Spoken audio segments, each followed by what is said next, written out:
नारायणेन स्वयं व्यासेन ग्रथितां पुराणमुनिना मध्ये महाभारतम्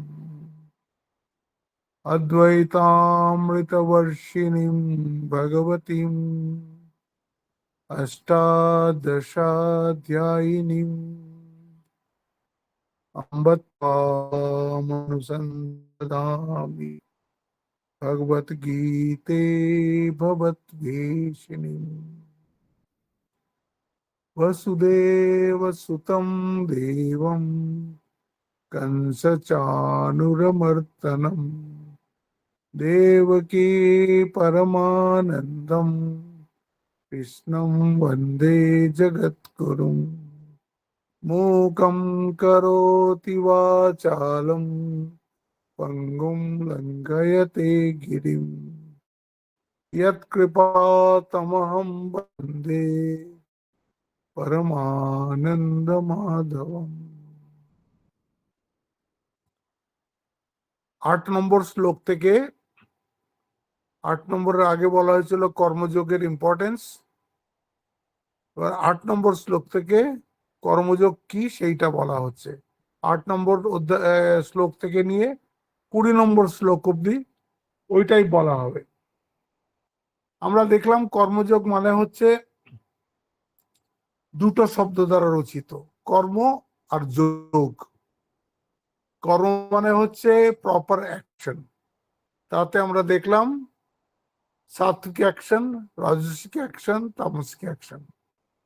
সাত্বিক অ্যাকশন ভগবানের দিকে নিয়ে যায়, রাজসিক অ্যাকশন এই জগতের মধ্যে বেঁধে রাখে, আর তামসিক অ্যাকশন স্পিরিচুয়াল ডাউনফল হয়, যেটায় অনেক লোকের উপকার হয়, নিজের উপকার হোক না হোক সেটাকে বলে সাত্বিক কর্ম। যেটা শুধু নিজের উপকার চায় সেটাকে বলে রাজসিক কর্ম, সেলফিশ অ্যাকশন। তামসিক কর্মটাও সেলফিশ অ্যাকশন, কিন্তু ওখানে নিজে লাভ করার জন্য অপরের ক্ষতিও সে করতে পারে। রজগুণী রাজসিক কর্মে সেইটা হবে না, সে শুধু নিজের লাভ নিয়ে চিন্তা করে, নিজের পরিবারের মধ্যেই তার যত আসে সেটা সে চেষ্টা করে, কিন্তু তা কারোর ক্ষতি করবে না। আর এই তামসিক যারা, তারা লাভের জন্য ক্ষতিও করবে। তারপর যোগের কথা এলো, প্রপার অ্যাটিটিউড। প্রপার অ্যাটিটিউডের মধ্যে যে সাত্বিক যে কর্ম করছে তার হবে কি, ওয়ার্ক ইজ ওয়ার্শিপ, কাজটাই তার কাছে একেবারে পুজো। যে সে কি বলছে, আমি যত না দেব,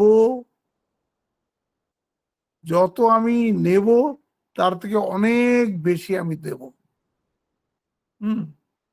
জীবনে यावदा দানম স্যাৎ প্রদানম ততোধিকম। যত আমি নেব তার থেকে আমি অনেক অনেক বেশি দেব।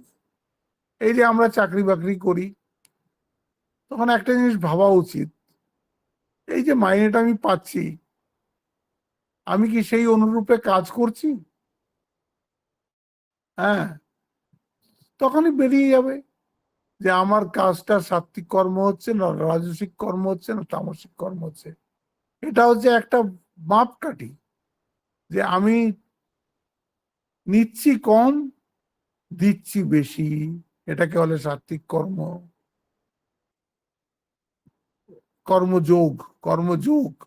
আর রাজসিক কর্মযোগে দেওয়া কম, নেওয়া খুব বেশি। কিন্তু ওইখানে এইটা রয়েছে যে ওয়ার্ক ওয়ার্শিপ হচ্ছে না, কিন্তু সে কাজ এফিসিয়েন্টলি করে। আর তামসিক কর্মে তার শুধুই নেওয়ার চিন্তা।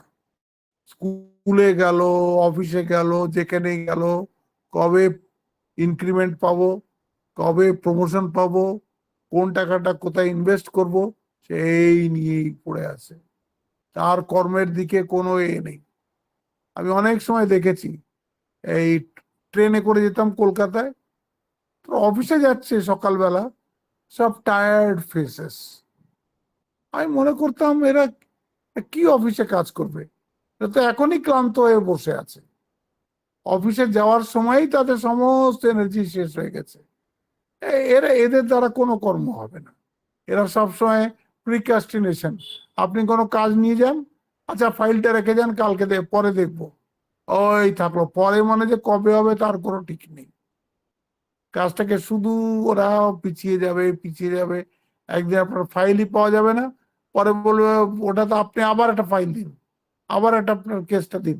এই অফিসে শুধু ফাইলের পাহাড় জমবে, তারা কাজ করবে না, শুধু গুলতানি মারবে, শুধু নানান রকম কবে মিছিল করতে হবে, কবে ধর্ণা দিতে হবে, কবে অফিসারকে ঘেরাও করতে হবে, এই শুধু তাদের কাজ। এ হচ্ছে তামসিক কর্মযোগ, এদের স্পিরিচুয়াল ডাউনফল হবে। এইটুকু হয়ে গেছিল। তারপরে ভগবান কর্মযোগ বলে এবার কর্মকে উনি বিভিন্ন অ্যাঙ্গেল থেকে বলছেন।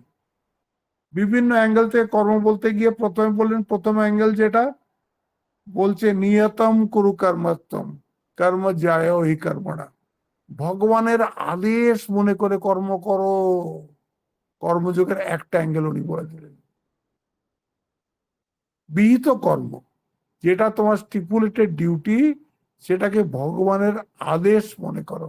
ভগবান বলছেন না নিয়তম কুরু কর্মত্তম, নিয়ত কর্মগুলো করো, এটা ভগবানের আদেশ।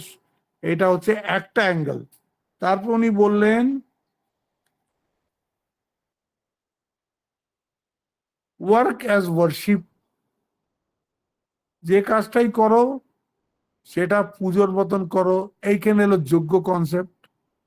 যজ্ঞ অর্থাৎ কর্ম নিত্র লোকোয়ম কর্ম বন্দনা, বলছে সমস্ত কর্মকে কর্তব্য কর্ম হিসেবে করো, ওয়ার্শিপ হিসেবে করো। তোমার ছবি বেরোলো না বেরোলো, তোমার প্রমোশন হলো কি না হলো, তোমাকে লোকে বাহবা দিল কি না দিল, বলে সমস্ত সৃষ্টি দেখো যে যার কর্তব্য করে চলেছে। মানুষ ছাড়া প্রত্যেকে যে যার কর্তব্য, ওরা কর্তব্যের লাইনটা ভাঙে না।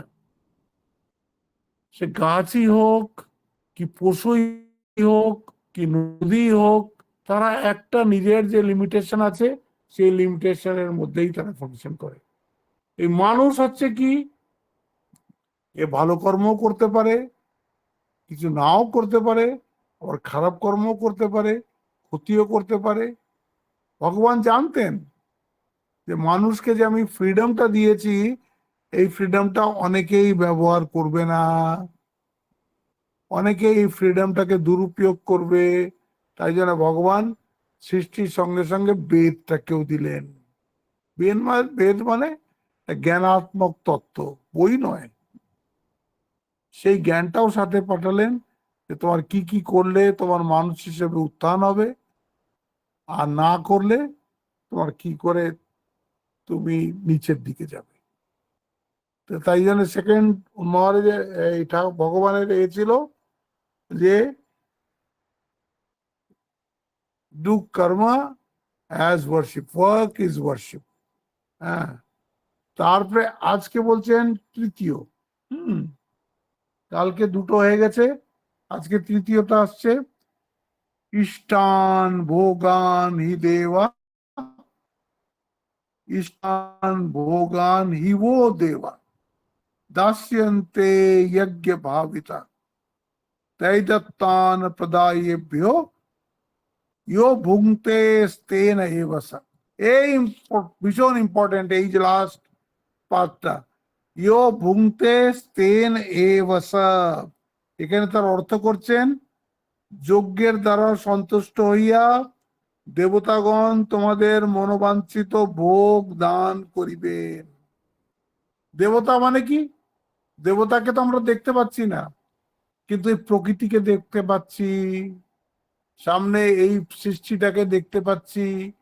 এই সৃষ্টিটা আর কিছুই না, এই সৃষ্টিতে যত রকমের শক্তি আছে সেইগুলোই হচ্ছে বিভিন্ন দেবতা। আমাদের সমস্ত দেবতাদের প্রতি একটা ঋণ আছে তো। হ্যাঁ, আমাদের সমস্ত, যেরকম গাছের প্রতি আমাদের ঋণ আছে, গাছকে আমরা পুজো করি, নদীকেও আমরা পুজো করি, পশুকেও আমরা পুজো করি, মানুষকেও আমরা পুজো করি। সব আমাদের পূজার হোক কেন?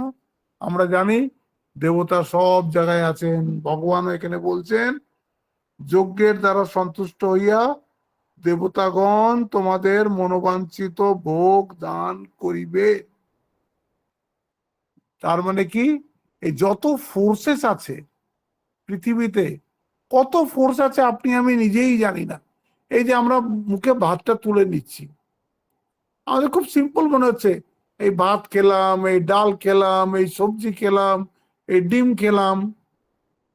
আচ্ছা, কখনো ভেবেছেন এই ভাতটা কোত্থেকে এসছে? কত মানুষের খাটনির পরে এই ভাতটা আপনার পাতে এসছে। আপনি যে ডালটা খাচ্ছেন, সেই ডালটা দেশের কোনো প্রান্তে এরম ভাবেই তৈরি হয়েছে, আপনার পাতে এসছে। সবজি যেসব খাচ্ছেন, সেইগুলোও সেইভাবে এসছে। কত রকম আমাদের যা কিছুই আমরা সংসারে ব্যবহার করি না কেন, ওর সোর্স দেখতে গেলে দেখবেন যে বহু লোকের সহযোগিতায় ওই জিনিসটা আপনার কাছে অ্যাজ এ ফিনিশড প্রোডাক্ট আপনার কাছে এসছে। আপনি মনে করছেন আমি তো পয়সা দিয়েছি। পয়সা আপনি দিয়েছেন, কিন্তু এর মধ্যে একজনও যদি কাজ না করে, আপনি ওই জিনিসটা পাবেন না। যত ইচ্ছে আপনার পয়সা থাকুক, যত ইচ্ছে পয়সা থাকুক। ছোটবেলায় একটা গল্প শুনেছিলাম, গ্রিসের এক রাজা, সে বরদান পেয়েছিল, খুব সোনা ভালোবাসতো সে। তো দেবতা দেখে বলেছিল, তুমি সোনা ভালোবাসো তো, তুমি যা স্পর্শ করবে সব সোনা হয়ে যাবে। খুব খুশি দেবতা, এই আশীর্বাদ পেয়ে সে রাজা, সে যা ছুটছে দেখছে সব সোনা হয়ে যাচ্ছে। ভুল করে নিজের মেয়েকে ছুঁয়ে দিয়েছে, মেয়েও সোনার মেয়ে হয়ে দাঁড়িয়ে আছে, স্ট্যাচু হয়ে গেছে। খেতে যাচ্ছে, খাবার ছুঁয়েছে, খাবার সোনা হয়ে গেছে। তখন সে চিৎকার করে করে বলছে, তুমি তোমার এই বর ফেরত নাও, এটা বর না, এটা তো অভিশাপ। আপনার যতই টাকা থাকুক, যত ইচ্ছে টাকা থাকুক, ভাতের জায়গায় তো ওটা রিপ্লেস করতে পারবে না। ভাত তো আপনাকে খেতে হলে ভাতই নিতে হবে, টাকা দিয়ে কি হবে? এই যে এখন যেরকম কথা হচ্ছে, যে আপনার কাছে যতই বড় গাড়ি থাকুক, যদি পেট্রোল না থাকে, আর পেট্রোল কিভাবে বেরোয় জানেন? কত কষ্ট করে কিভাবে এই পেট্রোলটা সব পেট্রোল পাম্পে পৌঁছাচ্ছে। একটা বিরাট বিরাট ইন্ডাস্ট্রি আছে এর পেছনে। অয়েল এক্সপ্লোরেশনের ইন্ডাস্ট্রি আছে, যারা মাটির তলা থেকে ক্রুড অয়েলটাকে বার করছে। তারপরে রিফাইনারি আছে, রিফাইনারিতে সেই তেলটা পরিষ্কার করা হচ্ছে। তারপর ওইখান থেকে সব আস্তে আস্তে আস্তে আস্তে বিভিন্ন ডিপোর মাধ্যমে আমাদের কাছে এসে পৌঁছচ্ছে। কোনো জিনিসটা সিম্পল নয়। আমরা ভাবছি পয়সা দিলে তো আমি পাচ্ছি, পেছনটাই যেতে হবে তার। এরকমই আমাদের এই শরীরতন্ত্র, শরীরতন্ত্রের মধ্যে কত দেবতা বসে আছে।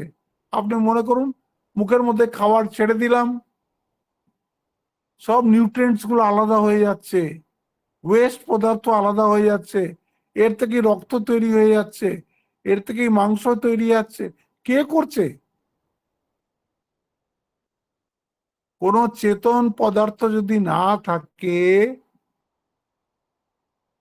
কোন সুপ্রিম ইন্টেলিজেন্ট যদি পেছনে না থাকে, কে করছে?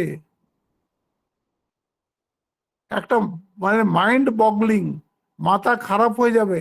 যেটাকে আমার সহজ দেখতে মনে হচ্ছে, সেটা কিন্তু একটা খুব কমপ্লেক্স একটা ব্যবস্থা। এসব ভগবানেরই ব্যবস্থা। তাই বলছেন তিনি সব হয়েছেন। এই জন্য বলছেন তাকে সব জায়গায় সম্মান দেখাতে হবে, সব জায়গায় তার পুজো করতে হবে। পুরো প্রকৃতিকে আপনাকে, you must bow down to this nature with reverence. কারণ প্রকৃতি যদি হয়ে যায়, বিরূপ হয়ে যায়, মানুষ বাঁচতে পারবে না। মানুষ বাঁচতে পারবে না। এই জন্য বলছে তুমি যদি এই দেবতাগণকে সন্তুষ্ট রাখো, এই দেবতাগণও তোমাকে তোমার ভোগ, অভিষ্ট ভোগ প্রদান করবেন। তারপরে খুব ইম্পর্টেন্ট কথা বলছেন, হ্যাঁ, তৈদত্যান প্রদায়েভ্য ইয়ো ভুঙ্ক্তে স্তেন এবসা। ভগবান যেটা দিলেন সেইটা তুমি যদি না শেয়ার করে খাও, তুমি যদি ওটা অপরকে না দিয়ে, অপরকে মানে কি, তোমার কতগুলো ডিউটি আছে,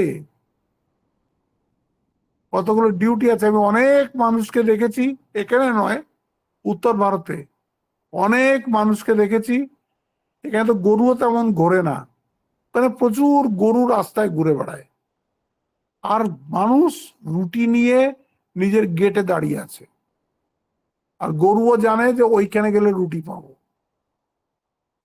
রুটি আসবে, রুটি খেয়ে যাবে। তারপর এরকম অনেক বাড়ি আছে আমি দেখেছি, যেখানে মানুষ দেখবে যে কেউ অভুক্ত আছে কিনা, দেখছে হ্যাঁ সবাই খেতে পেয়েছে, তারপরে সে নিজে খাবে। বলছে যে অপরের এইসব চিন্তা করে না, কে পেলো কি পেলো না দেখার দরকার নেই, আমি ভালো মতন পেলেই হলো, তাদেরকে বলা হচ্ছে তারা চোর। স্তেন মানে সংস্কৃতে ভাষ্য, ভাষ্য পড়ে দেবো, হম, শঙ্কর ভাষ্যতেই পড়ে দিচ্ছি।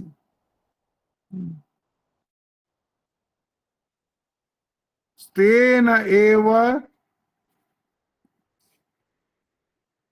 তস্কর এব দেবাদি স্বপারি। তস্কর বলছে তাদেরকে শঙ্কর। শ্রীধর বলছে সাতু চৌরা এব গেয়, ও তো সিধাই চোর বলে দিচ্ছে। এইরকম স্বামীজি বলছেন না, স্বামীজি একটা বিখ্যাত উক্তি আছে, I hold every man a traitor. Traitor বলছেন, দেশদ্রোহী বলছেন কাদের, who has been educated on their expense, their মানে poor people, and does not pay least heed to them, ওদের দিকে তাকাই না। গরিব মানুষের পয়সায় তুমি শিক্ষিত হয়েছো, তুমি গরিবদের দিকে তাকাচ্ছই না।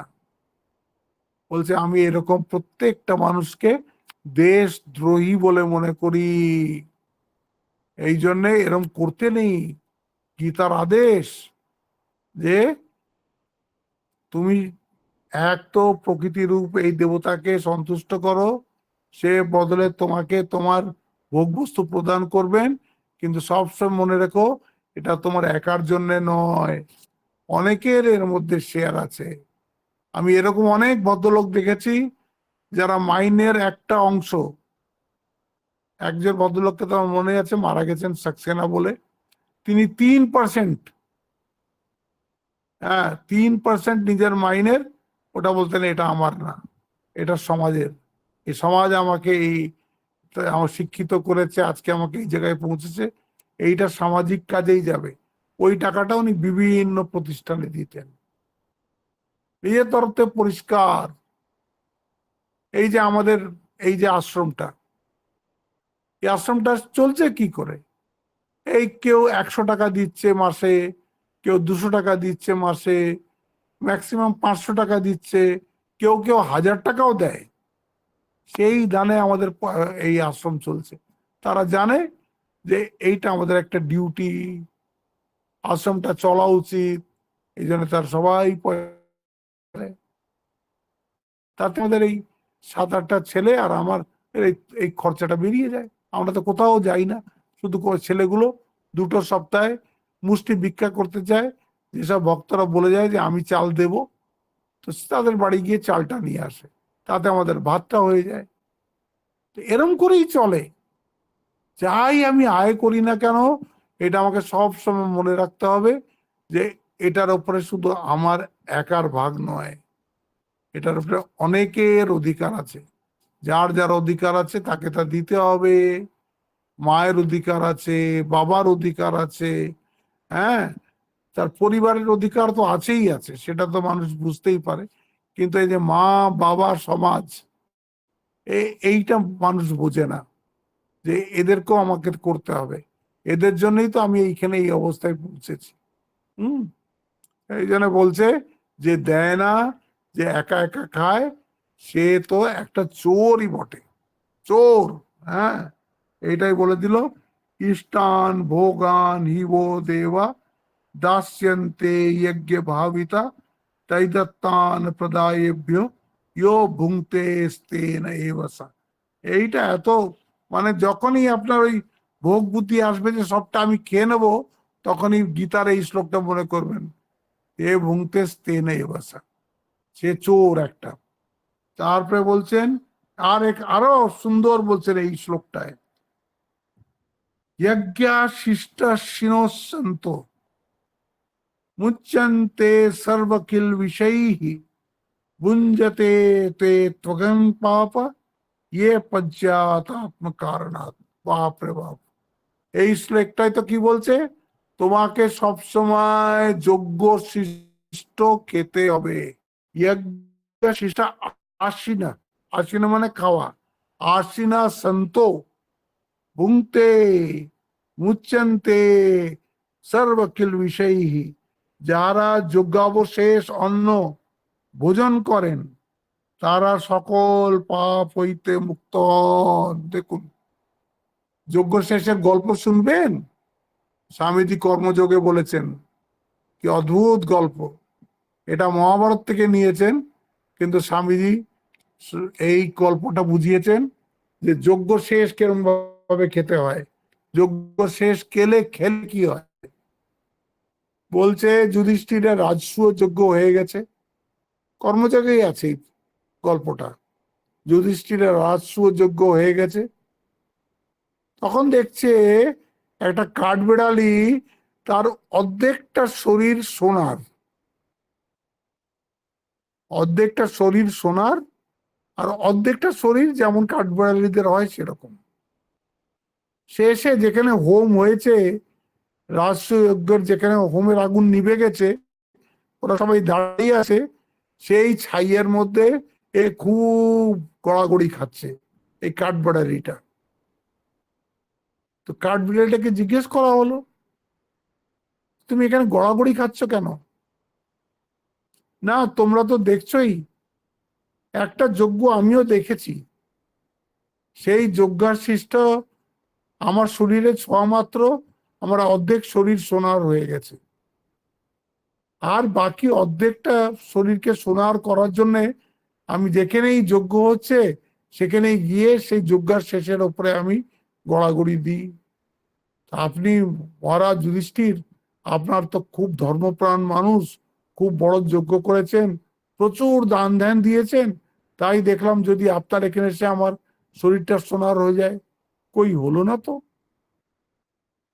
তুমি কি এমন যজ্ঞ দেখেছো যেখানে তোমার অর্ধেক শরীর সোনার হয়ে গেল, আর আমার এই এত বড় যজ্ঞে তোমার শরীর সোনার হলো না? বলে তবে শুনুন মহারাজ, সবাই ছিল ওখানে, ভগবান কৃষ্ণও ছিলেন। বলে শুনুন মহারাজ, তবে আমি একটা গাছের উপরে বসে আছি,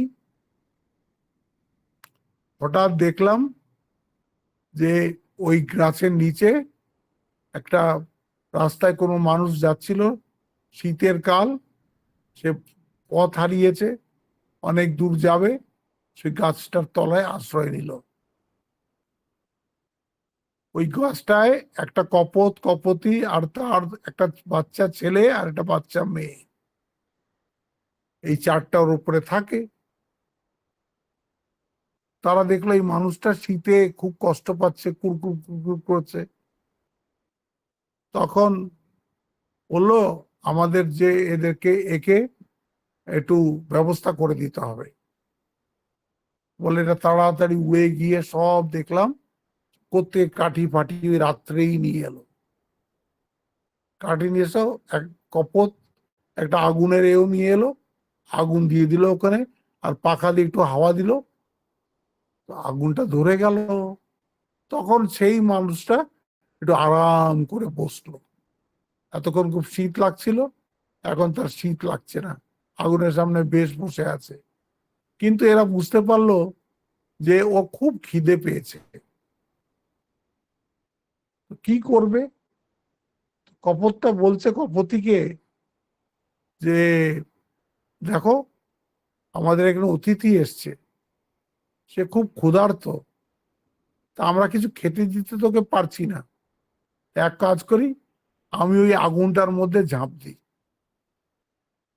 আমি আগুনটার মধ্যে ঝাঁপ দিই, তো আমার মাংসটাও খেয়ে নেবে।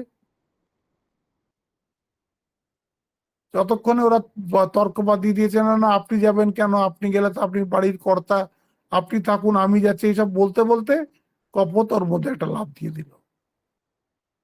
আর এই নিচের যাত্রীটা ভাবছে বাহ, একটা পাখি ওর মধ্যে পড়েছে, ওকে ভালো করে পুড়িয়ে নিয়ে সে ওই মাংসটা খেলো। আর একটা পায়রার কতটুকুই বা মাংস হয়, খেটে হাড় টাড় গুলো ওখানে ফেলে দিল। কপতি দেখছে যে পেট তো ভরেনি, বাচ্চা দুটোকে বলে বাবা তোমরা থাকো, আমি লাফ দিচ্ছি। বলতে বলতে সেও লাফ দিল, এই করে সেও মারা গেল, আর সেই মাংসটাও ওই লোকটা খেয়ে নিল। তাও দেখছে এর পেট ভরেনি। তারপর ছেলেটাও মরলো, মেয়েটাও মরলো। যখন চারটে পায়রা, দুটো বড় দুটো ছোট পায়রার মাংস এই মানুষটা খেয়েছে, তখন এর একটু সন্তুষ্টি এসছে, যাক রাত্রে আর আমি খিদে পাবে না। বলছে ওই যে হাড় টাড় গুলো পড়েছিল ওখানটায়, বলছে আমি গাছে বসে এই কাণ্ড দেখছি, যে একটা মানুষকে ওরা সন্তুষ্ট করতে গিয়ে পুরো একটা পরিবার নিজের বলিদান দিয়ে দিল। আমি অভিভূত হয়ে গেলাম এই ত্যাগ দেখে, আমি আর নিজেকে সামলাতে পারলাম না, হঠাৎ করে গাছ থেকে পড়ে গেলাম। তখন সকাল হয়ে গেছে, ওই রাহি চলে গেছে, বলে আমি পড়ে গেলাম। আর পড়বি তো পড়, ওই যজ্ঞ শিষ্টের ওপরে পড়েছি। যজ্ঞ শিষ্ট মানে কি, ওই হাড় গোড় যেগুলো সে ফেলে গেছিল তার উপরে আমি পড়েছি। আর পড়ের থেকেই দেখছি যে আমার এই অর্ধেক শরীর সোনার হয়ে গেছে। তখন থেকে আমি খুঁজছি যে এমন যজ্ঞ আবার কোথায় হচ্ছে যেখানে আমি পুরো শরীরটাকে সোনার করে নেব। দেখুন, স্বামীজি এই গল্পটা বলে বলছেন তুমি কত দিলে সেটা বড় কথা নয়, তোমার দেওয়ার পিছনে অ্যাটিটিউডটা কি। তারা দেখো সর্বস্ব দিয়ে দিল, নিজের প্রাণ অব্দি দিয়ে দিল একটা অতিথিকে সন্তুষ্ট করার জন্য।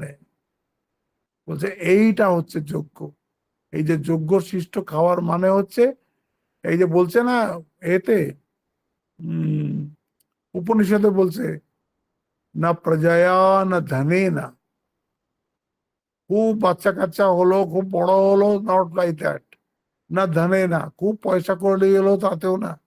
ত্যাগে নেই কামৃতত্ব মানসু, একমাত্র ত্যাগেই মানুষ অমৃতত্বকে পৌঁছতে পারে, অন্য কোনো উপায় নেই। ত্যাগের দ্বারাই মানুষ সেই ভগবানের কাছে যেতে পারে। আর সংসার তাকে সেই পরম পদের দিকে নিয়ে যেতে পারে না। এই সংসারকে তুমি যতক্ষণ না দুচ্ছাই বলে আলাদা করছো, ততক্ষণ তুমি ভগবানের কাছে যেতে পারবে না। এখানেও বলছেন যে যজ্ঞ শিষ্টা সিনো সন্ত মুঞ্চন্তে সর্বকিল বিষয়ী ভুঞ্জতে তে ত্বগং পাপা ইহ পঞ্চাত্মকানাথ। বলছে যারা যজ্ঞাবশেষ অন্ন ভোজন করেন তারা সকল পাপ হইতে মুক্ত হন। যে পাপাত্মা, দেখুন ওদেরকে পাপাত্মা বলছে, যারা যজ্ঞ শেষ না খেয়ে সবটাই আমার ভোগের জন্যে। ওই 17 অধ্যায় আসবে দেখবেন, হ্যাঁ, অসুর সম্পত্তি আর দৈব সম্পত্তি। ইদম অদ্য ময়া লব্ধম ইমম প্রাপ্স্যে মনোরথম ইদম অস্তি দমপি মে ভবিষ্যতি পুনর্ধনম असौ मया हतः शत्रु अपरानपि ঈশ্বরোহম আম ভোগী সিদ্ধোহম বলবান সুখী। আমি এই পয়সাটা আমি কামিয়েছি, এই পয়সার উপরে আমার অধিকার আছে, আমি যা ইচ্ছে এটাকে খরচা করব। এই যে মনের ভাব, এইখানে ভগবান কর্মযোগে বলে দিচ্ছেন একদম ভুল। ভুল মানে কি, এটাকে সংসারে আরো বন্ধনে ফেলবে তোমাকে। তুমি তো মুক্তি খুঁজছো।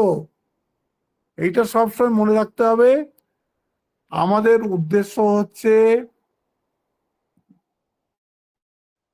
এইটা খুব ইম্পর্টেন্ট, এই যে আমাদের আত্যন্তিক দুঃখের নিবৃত্তি।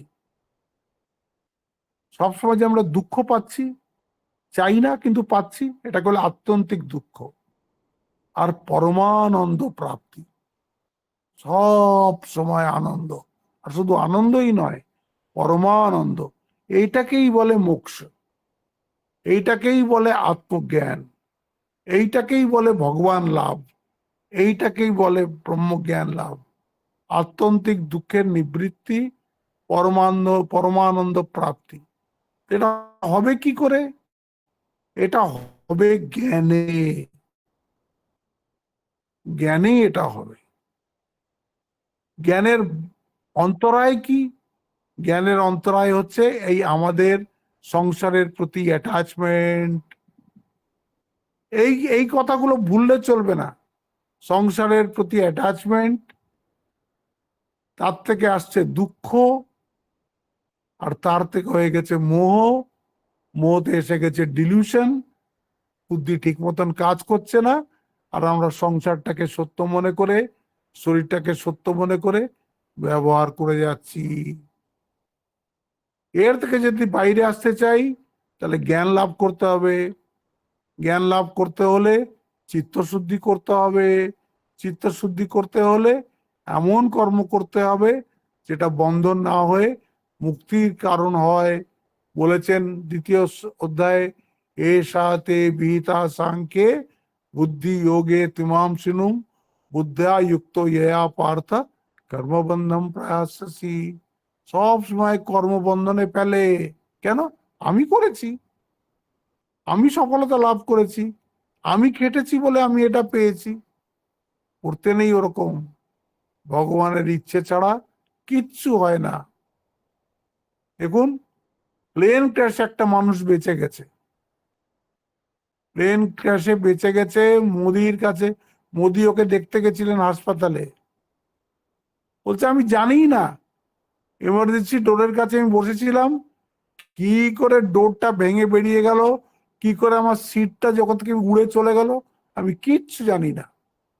এ দেখুন, 252 জনের মধ্যে ও একা বেঁচে গেছে, আর সব মরে গেছে। প্লেন ক্র্যাশে কেউ বাঁচে না। এটা একটা ভগবানের দুনিয়া। ভগবানের শক্তিতেই আমরা নিঃশ্বাস নিচ্ছি, ভগবানের শক্তিতেই আমরা চলছি ফিরছি, ভগবানের শক্তিতেই আমরা ব্যবহার করছি। সেই ভগবানকে ভুললে চলবে না। সে ভগবানকে জানতে হলে আমাদেরকে একদম ভগবতমুখী জীবন যাপন করতে হবে। এই ভগবতমুখী জীবন যাপন করার সবচেয়ে সুন্দর উপায় কর্মযোগ বলে দিচ্ছেন। এরপরে অনেক যোগ আসবে, সব ওই সবই একই কথা, যে যাতে আমাদের আত্মজ্ঞান হয়। এখানেও তাই জন্য বলছেন, ভুংতে তে ত্বগং পাপম ইয়ে পঞ্চাত্ম কারণাৎ। এই যে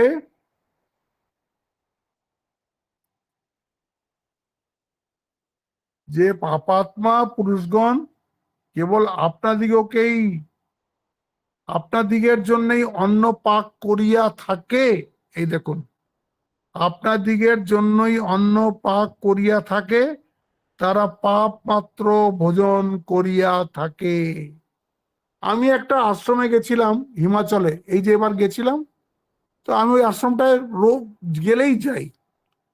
এই 900 সিঁড়ি উঠতে হয়, 900 না 700 সিঁড়ি উঠতে হয়, বেশি উঁচু সিঁড়ি নয়। সেইখানে একটা একদম পাহাড়ের টিলার উপরে, খুব উঁচু, 8500 ফিট উঁচু। ওখানে একজন সন্ন্যাসী থাকেন, আমি ওর সাথে দেখা করতে যাই। এবারও গেছিলাম।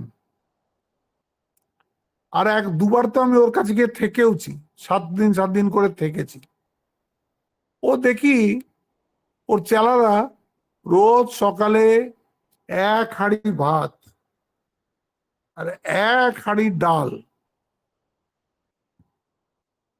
মোটা মোটা সেই সব ওই ছোলার ডাল, আর এই 60-70টা রুটি, সকালবেলায় 8টার সময় উঠে ওরা বানিয়ে রেখে দিল। তারপর থেকে যে আসছে সে খাচ্ছে, ওদের আশ্রমে 3-4 জন আছে, তারাও ওইটাই খায়। তা আমি বললাম, ওই বাবাজিকে বললাম, তুমি যে এত ভাত বানিয়ে রেখে দাও, সবসময় এত লোক আসে? ওরা না আসলে ওই পাশে একটা জায়গায় আমরা শিয়ালদের জন্য দিয়ে দিই, পাহাড় তো, ওখানে অনেক শিয়াল টেল আছে, এমনি দেখা যাবে না কিন্তু আছে, বলে আমরা ওখানে শিয়ালদের জন্য দিয়ে দিই। শিয়ালরা সে সব একদম, পরে সকালে গিয়ে দেখি একদম পরিষ্কার। এই সকালে ওই একই জিনিস বানাবে, ওই রাত্রে ওই একই জিনিস বানাবে, ভাত ডাল আর ওই রুটি। আর খেতে এত স্বাদিষ্ট লাগে। আমার সাথে দুর্গাবাবু গেছিলেন, দুর্গাবাবুকে জিজ্ঞেস করবেন, অমৃতের স্বাদ ওই ডাল ভাত আর রুটির মধ্যে, মানে অমৃত, মানে এত ভালো লাগবে খেতে। মাটির দাওয়ায় বসে আমরা খাচ্ছি, একটা থালার উপরে ডাল ভাত রুটি, পেট ভর্তি থাকলেও আপনার ওটা খেতে ইচ্ছে করবে। ওরা বানিয়ে রেখে দেয়। এরকম শুধু নিজের জন্য রান্না করতে নেই, আমি রান্না করব যে এতটা করব যাতে একটু না বাঁচে, ওরম করতে নেই। বাঁচুক, কে খাবে, সবার ভাগ আছে ওর মধ্যে, সবাইকে ভাগ দিয়ে খেতে হবে। আপনি একা নন ভোগ করার জন্যে, আরো অনেকে আছে। মা বলছেন না যে তুমি ফেলে দাও, এই কুকুর বিড়াল খাবে, মায়ের কথায় আছে। কুকুর বিড়াল থেকেও যেটা রয়ে যাবে, ছোট ছোট পিঁপড়েরা খাবে। কত লোক বেঁচে আছে আপনার অন্যের উপরে, আপনি জানেন না। এই জন্যে একটা হোলিস্টিক অ্যাপ্রোচ রাখতে হবে, যে যে আমি, এই যে দেবতা যে আমাকে পুষ্ট করছেন, আমার কর্তব্য হচ্ছে যে আমিও এই প্রকৃতির মধ্যে কিছু একটা করে যাই।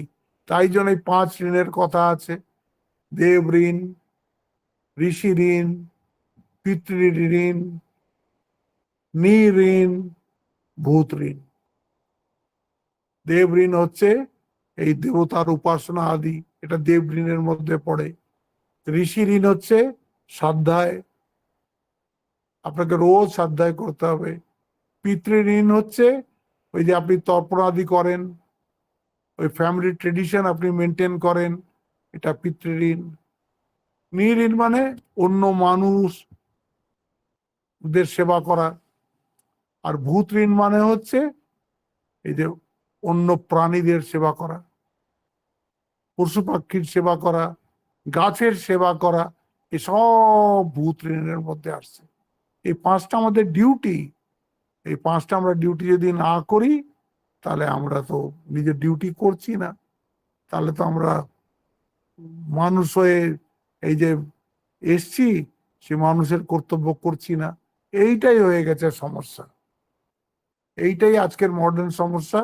এই মানুষ এই 5টা ঋণ থেকে উঋণ হওয়ার চেষ্টা করছে না, এই 5টা ঋণ শোধ দেওয়ার চেষ্টা করছে না। এই জন্য কি হয়েছে, সব মানুষ স্বার্থপর হয়ে গেছে। একটা স্বার্থপর সমাজ হলে কিরকম হয়, আমাদেরটা তাই, আমরা নিজের স্বার্থ ছাড়া আর কিচ্ছু বুঝতে পারছি না, তাই এখানে এরকম অবস্থা। যাও, এবার 2টো শ্লোক। ও, টাইম হয়ে গেছে শম্পা, আজকে আর হবে না। আমরা 14 নম্বর শ্লোক থেকে পরের সোমবার পড়বো। অন্না দবন্তি ভূতানি, এটা দুটো একসাথে পড়তে হবে। পর্জন্যাদ অন্ন সম্ভব, যজ্ঞাদ ভবতি পর্জন্য, যজ্ঞ কর্ম সমুদ্ভব, কর্ম ব্রহ্মোদ্ভবম বিদ্ধি, ব্রহ্ম অক্ষর সমুদ্ভবম, তস্মাৎ সর্বগতম ব্রহ্ম নিত্য যজ্ঞে প্রতিষ্ঠিতম। সমস্ত এই সৃষ্টিটা এটা যজ্ঞের উপরেই প্রতিষ্ঠিত আছে।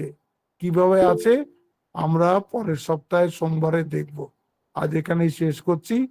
ওম শান্তি শান্তি শান্তি। হরি ওম তৎসৎ। শ্রীরাম কৃষ্ণার্পণমস্তু। প্রণাম মহারাজ। প্রণাম মহারাজ। প্রণাম মহারাজ। প্রণাম মহারাজ। প্রণাম মহারাজ। প্রণাম মহারাজ।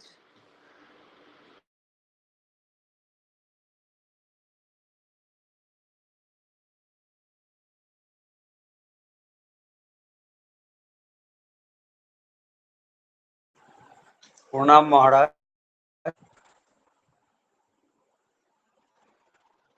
Yeah.